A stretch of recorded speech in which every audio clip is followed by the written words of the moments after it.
మంచిర్యాల జిల్లా జైపూర్ మండలంలోని వేలాల గ్రామంలో కొలువుదీరిన గట్టు మల్లన్న స్వామి జాతర 3 రోజుల పాటు కొనసాగి చెదురుమదురు ఘటనల తర్వాత ముగిసింది.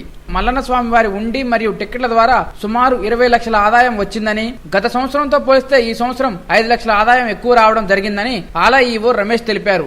వేలాల జాతర భక్తుల సమస్యల నిలయంగా మారింది. జాతరలో భక్తులకు కనీస వసతులైన కల్పించడంలో అధికార యంత్రాంగం పూర్తిగా విఫలమైందని భక్తులు ఆగ్రహం వ్యక్తం చేశారు.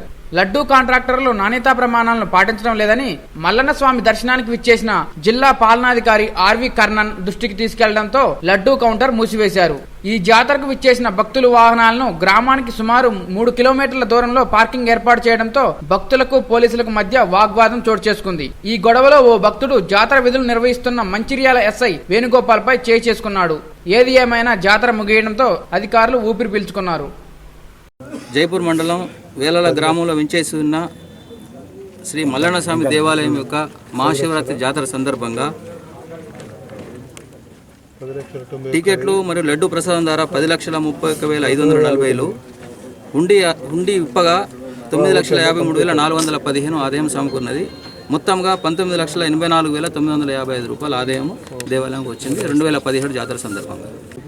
ఈ సంవత్సరం ఫిబ్రవరి 24, 25వ తేదీలలో వేలాల గ్రామంలో జరిగినటువంటి మహాశివరాత్రి ఉత్సవాల్లో ఈ మల్లన్న జాతరకు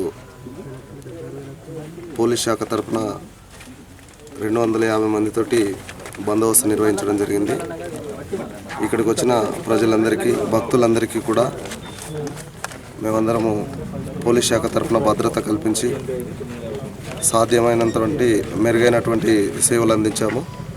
అందుకు ప్రజలు, ఈ గ్రామ ప్రజలు, ఇక్కడికి వచ్చినటువంటి భక్తులు అందరూ కూడా మాకు సహకరించారు. సహకరించిన వారందరికీ పోలీస్ శాఖ తరఫున కృతజ్ఞతలు.